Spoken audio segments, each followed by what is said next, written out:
reći ću, kad smo već o tome razgovarali, jednu svoju pjesmu koju inače i pjevam, a pokušat ću je govoriti, Da su me ukrali cigani. Da su me ukrali cigani u tužnom gradskom parku, u mornarskom odijelu i nestali u mraku, odveli bi me daleko gdje stiže samo želja pred začuđenim licem mojih roditelja. Da su me ukrali cigani, ne bi me bilo briga, jer bih mislio da se samo nastavlja igra. Svi bi tvrdili da sam sa sretne zvijezde pao i ništa o svom životu ja nikad ne bih znao. Da su me ukrali cigani, imao bih slobodu da pijem svoje vino i pijem svoju vodu. Bio bih bogat i voljen, a vračara bi mi rekla da nemam svog imena i da sam bez porijekla. Da su me ukrali cigani, još dok sam bio dijete iz ovog mrtvog grada, iz nevolje i sjete, imao bih svoj šator i medvjeda na lancu, svoju zvijezdanu kuću, konja i kruh u rancu. Da su me ukrali cigani, provodio bih dane, ležeći u travi kraj autostrade, svirao bih gitaru i prelazio milje, ljubeći jedno biće, slobodno i divlje. Cigani nas nisu ukrali, ali kao da su nas ukrali u životu. U stvari, mi smo sami sebe ukrali i to je najveća čarolija. Mi smo sami sebe oteli životom. Ja ti se zahvaljujem što si, kao i ja, uspeo nešto da ukradeš od sebe samoga i to nazvao svojim životom. Mislim da je tu prava čovjekova sreća.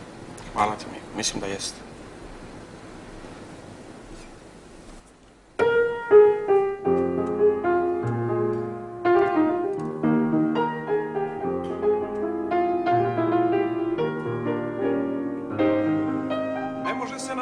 Blago koje skriva,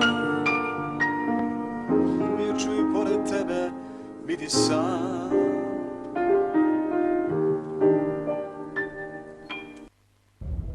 Miroslav Antić je jedan od najvećih jugoslovenskih dečjih pesnika. O njemu se gotovo sve zna, pa onda i nije potrebno džaba ovako trošiti reči predstavljajući ga. Jednostavno Mika voli decu i on zato i piše pesme za decu. Miko, da li si ti kada si bio klinac isto tako voleo decu? Kad sam bio dečak, onda nisam imao razloga da volim decu, voleo sam starije, recimo, ja sad volim decu, a kad sam bio dečak, recimo, sjećam se kad sam imao 6 godina, ja sam voleo moju vaspitačicu, bio sam jako zaljubljen u nju, ona je tada bila jako starija od mene. Pa sam onda voleo uvek starije, sve dok nisam došao negde do 30 godina, sam počeo da volim sve mlađe i mlađe. I danas, kao što vidite, imam toliko mnogo dece, imam samo svoje dece, 5, 6, a ono ostalo. Tu, u ceo moj komšiluk, recimo, ja živim u jednoj ulici gde ima, samo u mojoj ulici 48 dece, a ima samo 17 kuća. Sad vidite vi kako je to. Znači, svi mi zajedno izgleda u tom kraju volimo puno decu. A da li ti ta deca nekad počupaju čuperak? Pa ne počupaju ga oni na glavi, ne mogu oni da stignu do toga, ali počupaju mi ga ponekad u duši. I to mi se vrlo često događa, naročito s mojom decom, da mi ovako čupnu poneku, ne samo čuperak, nego dosta kose, ponekad i oćelavim u tuge od njih. Ima toga. Meni je rekla dobra vila da Mika Antić kad se naljuti on uzme pero, zašilji ga i za čas napiše pesmu. Da li je to tačno? Pa nije tako, ja pišem pesme obično kad sam nešto sam i kad sam jako raspoložen. Inače kad sam ljut ja ćutim i ja nikad recimo nisam tuku decu. Meni žena kaže ajde Boga mu idi već jednom vikni nešto na njih, muško si, nek se vidi ko je gazda u kući, onda ja odem pa viknem. Onda oni pitaju šta je bilo, rekao vičem, pitaju zašto, rekao pa ne znam, rekla mi žena, onda oni kažu to tebi nikako ne stoji, ja posle toga više i ne vičem. A ne mogu ni da pišem pesme kad sam ljut. Ja pišem pesme u nekim samoćama. To je, znate kakvi su ljudi? Ljudi su kao akumulatori. Oni moraju da se napune da bi posle mogli da emituju. Pa ja onda moram nešto da doživim i onda ja cijel dan nešto doživim, a uveče to što sam doživio ja zabeležim. Nešto od toga bude reportaža za novine, nešto od toga bude nekakav zapis koji će mi trebati nekad u životu, a nešto od toga budu 2-3 stiha neke buduće pesme koje posle kad se na nju nagomila još neke struje za emitovanje, onda ispadne posle toga pesma. Ja jako sporo pišem inače. Pitao sam recimo Dragana Lukića kako on piše. Sreo sam ga jednom na stanici Beogradskoj, u nekoj gužvi, neki vojnici idu u vojsku, ljudi pevaju, neka deca plaču, neki ljudi se dovikuju, onaj grmi, onaj glasnogovornik, ne znam, putnički voz za Lapovo, pola. Dragan sedi u jednom ćošku i piše pesmu i ništa mu sve to ne smeta. Ljubar Šumović mi priča, kaže on ide, vozi kola i peva uši na neku poznatu melodiju, neke reči koje on smišlja i kad on otpeva to da može da se, i učini mu se da je lepo, on pritera kola kraj druma, sedne i to zapiše i to je pesma. Ja se mnogo mučim dok pišem pesme. Ja ponekada potrošim i 50 i 100 kila hartije da bi izvukao iz toga jednu pesmu, ponekada ni jednu pesmu. Posle to izgleda kao kobajagi da sam ja to onako rekao, pa se to odmah onako izgovorilo, ali to su velike muke kad čovjek delje stvari. Nisam ja verovao da je to takvo mučenje, nego jednom mi je dopao do rukopis Branka Radičevića, ovoga karlovačkog, mada imamo još jednog Branka V. Radičevića, divnog jednog pesnika koji pripada mojoj generaciji. I video sam tamo Branko Radičević pisao jednu pesmu, vi znate da se te njegove pesme tako lepo čitaju, da bi čovjek mislio da je on to sve otpevušio u sebi lako, čak i Zdravko Čolić kad peva to se otpeva divno i svako misli vidi kako je taj Branko mogao to lepo da kaže. A u stvari kad sam ja pogledao taj njegov rukopis, video sam recimo da na nekim mestima prebriše jednu reč, pa iznad nje napiše drugu, pa mu se ne sviđa, pa i nju prebriše, pa treću i tako po 17 reči gore negde, čak do druge strane, pa izvlači neke linije, menja, muči se. To kad bi neko video kako izgleda kad se pisci muče, onda je to strašno. Ja zato kažem to krijem i obično to ujutro sve zapalim da se ne vidi kako sam se gnjavio da bi stigao do neke pesme. Eto, čuli smo kako Mika Antić i drugi naši pesnici pišu pesme. Ja predlažem da se malo odmorimo uz jednu muzičku kompoziciju. Miko, šta bi volili da čujete? Pa ja bih volio evo da čujem tog Zdravka Čolića i te stihove Branka Radičevića, pevam danju, pevam noću. Dobro. Dragi naši najmlađi, a i vi stariji slušalci, razgovaramo sa Mikom Antićem, našim velikim pesnikom iz isto tako jednog velikog grada, Novog Sada. Miko, ja sam čuo da u Novom Sadu sva deca ne govore istim jezikom, ali se jako dobro razumeju. O čemu je tu reč? Pa evo šta je, mi smo se skupili ovdje, ne samo u Novom Sadu, cela Vojvodina je tako nekako pravljena s brda s dola, kao ono kad se nekad divlji zapad naseljavao. Prvo su došle one ogromne seobe sa Čarnojevićima do poslednje ove kolonizacije i tu na našu veliku sreću niko ne može da kaže da je baš nekako ceo svoj vek, celo svoje čovečanstvo proveo ovde i odsedeo ovde. Tako da smo mi u stvari srećni, jer svi tamo negde već naš pradeda ko zna iz Hercegovine, iz Crne Gore, iz ko zna kog kraja sveta. Moji su čak i mnogo bliže, moj tata je Vranjanac, on je došao ovamo. I mi smo Vojvođani tu sastavljeni od 27 naroda i narodnosti. I što je najlepše, razumemo se zato što se tu primorani smo da jedemo isti hleb, primorani smo da se družimo, primorani smo da budemo zaljubljeni jedni u druge, jer smo tu blizu i nekako kad delimo dane, delimo te stolove, delimo kafane, delimo bioskope, delimo škole, onda se valjda i družimo i mi drugčije vidimo stvari nego u onim republikama gde ima samo ovih ili samo onih i samo onih. Ja sam vrlo srećan što živim u Vojvodini, meni je ovde veoma drago i mogu da kažem da, kad sam već spominjao tu moju ulicu, u mojoj ulici ima i mnogo naroda i narodnosti. I kad se ovako prođe u krug, to je neverovatno koliko je mnogo i mi nikad to nismo ni razmišljali ko je šta po narodnosti. Nego tako jednostavno mi smo naša ulica. Mi smo po narodnosti ulica, mi smo po narodnosti, recimo nekad jedno vreme, ne smijemo ovo da kažemo u emisiji za decu, ali kad sam recimo sedeo u kafani, onda sam ja bio po narodnosti kafanski tip. Posle kad sam u novinarstvu sam po narodnosti novinar. I uvijek sam po narodnosti ono gde se nađe. Evo sad sam recimo u Inđiji, sad sam po narodnosti iz Inđije i dobro mi je ovde kod vas. Hvala vam.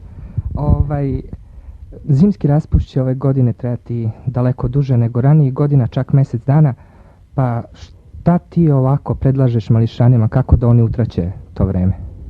Da budem iskren, ja imam 5 dece i vrlo je verovatno da ja ne mogu da pravim te zimske raspuste kao što neki prave. Neko ode odmah u Austriju na smučanje ili šta ja znam, ode negde preko leta odlaze u Grčku, odlaze na nekakva ostrva tamo, odlaze na Majorku i koješta. Ja preporučujem deci koja nemaju para i koja ne mogu da se ne dure na onaj svoj svet u kome žive. Hoću da im kažem da samo sad sam bio u Šibeniku I jedna stvar koju su mi rekli u Šibeniku svi mališani, ja čitao sam u 8 škola. Blago vama, imate onu Frušku goru, pa bar možete da se grudvate i da se radujete zimi. Jer njima je tamo, kad njima padne sneg, 15 minuta istopi se. I nesrećni su. I sve vreme je zima i cvokuću od neke bure koja duva, a ladno ima sunce sija, smrzavaju se na suncu, na betonu, na kraj mora. I ja mislim da treba jako voleti ovu našu Frušku goru i zaljubiti se u to. A Fruška gora, evo i tu, mi hodamo po njoj, mi smo tu i gledamo je svaki dan. A Fruška gora može da bude i u našem dvorištu ako mi to hoćemo. Deca danas, čini mi se, nisu kao što su nekad bila. Na primjer, ja sam se strašno plašio devojčica. Danas samo u jednom 6-2. Jedan Zoran je zaljubljen u jednu Zoricu, jedan Goran u jednu Goricu, jedan Branku u jednu Brankicu. Pa, šta vi kažete, šta sva ta mala deca, ti dečaci, devojčice trebaju znaju o ljubavi? Pa ja mislim da se oni plaše isto tako, samo neće da pokažu, oni se prave važni da se ne plaše. Posle kad inače oni su preplašeni, nema tu hrabrosti, ja se i dan danas plašim kad se zaljubim. Uhvati me neka trema, svi oni imaju tremu. Ništa se te ljubavi ne razlikuju danas od naših ljubavi, isto su to prave i velike, evo dokaz je to, ja sam napisao taj Plavi čuperak, uveren da je to knjiga koja se odnosi na moje drugove. A ono ispalo da je razumeju i današnje dece i da je razumeju ona od juče i da će razumeti ona od sutra. Znači ljubav ostaje ista i svi su isto zaplašeni i svi su isto nežni i svi ovako, ja sam primetio, oni se malo prave važni i idu tako ulicama i sve su nešto glavniji. Ali kad posle nabiju nose u jastuke kod kuće i kad su sami, onda se vidi da su isto nežni i da nisu baš tako veliki junaci u tim ljubavima. Miko, u ime najmlađih slušalaca Radio Inđije, ja ti šaljem jednu veliku pusu i molim te da na kraju odrecituješ jednu pesmu po svom izboru. Ja ne znam ako je to za najmlađu, onda ću da kažem jednu baš najmlađu pesmu koja kaže, a ljubavna je jako i zove se Bezobrazna pesma. Kad mrak uz okno nos pritisne i gleda u klince kad se svlače. Neko se preplaši, neko vrisne, a neko kaže oho mrače, na spljošten nos mu palac metne i brzo odmah spusti roletne. Šta se tog mraka svaki čas tiče, na šta go lišavi klinci liče. Mene je uvijek nerviralo kad ljudi izmisle jedan dan u godini pa kažu ovo je Nova godina. I onda slave Novu godinu. Ja kalendare ne volim. Nova godina možda bude svaki dan, možda bude u junu, možda bude aprila, možda bude marta Nova godina. Prvo, možda bude kad čovjek ima para. Drugo, možda bude kad je čovjek srećan. A treće, zašto baš mora da bude Nova godina uvijek onda kad je drugima Nova godina? Meni je ponekad Nova godina pa idem ulicama, vičem, jao, baš je sada počela, a oni ne veruju mi. Kažu nemoguće, danas je recimo 15. april, otkud možda bude tebi Nova godina. A meni Nove godine počinju od nekih trenutaka koji su mi dragi u životu kad ja odlučim da nešto stvorim, da nešto uradim, da nešto budem, da nešto otraje u meni.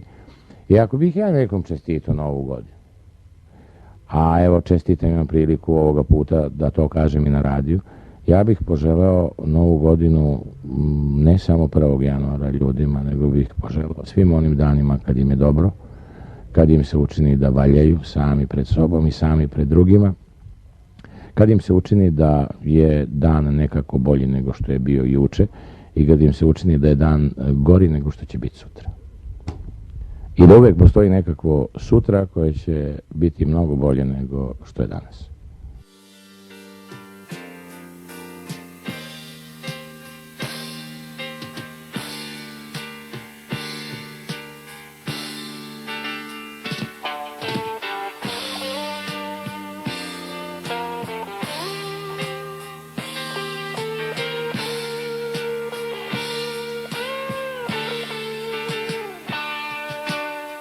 Ne trebaš mi ništa reći, svoju prošlost, svoje ime. Ako će ti biti lakše, zagrli me, zagrli me. Uzet ću te u naručje, da te čuvam usred zime. Grijat će te moje tijelo, zagrli me, zagrli me. Zagrli me oko vrata, oluja se diše. Ne može ti vjetar ništa ako priđeš bliže, ako priđeš bliže, ako priđeš bliže. Ukrao bih sreću za nas, kupio bih, nemam čime. Jedino si moje blago, zagrli me, zagrli me. Ne trebaju tebi, draga, ove pjesme, ove rime. Najviše je što se može, zagrli me, zagrli me.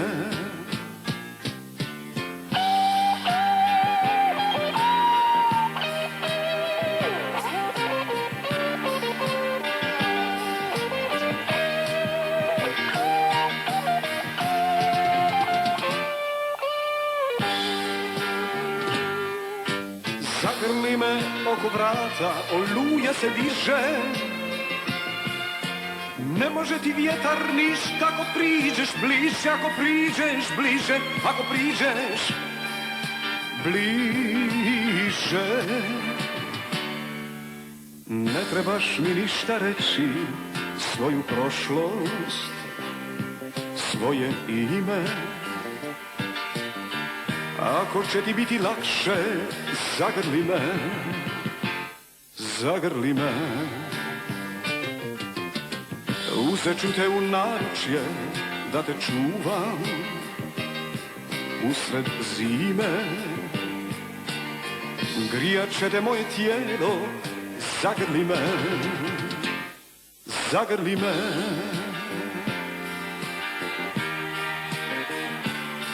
Zagrli me,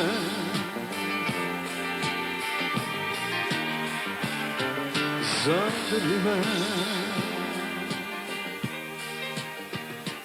oh, zagrli me, zagrli me.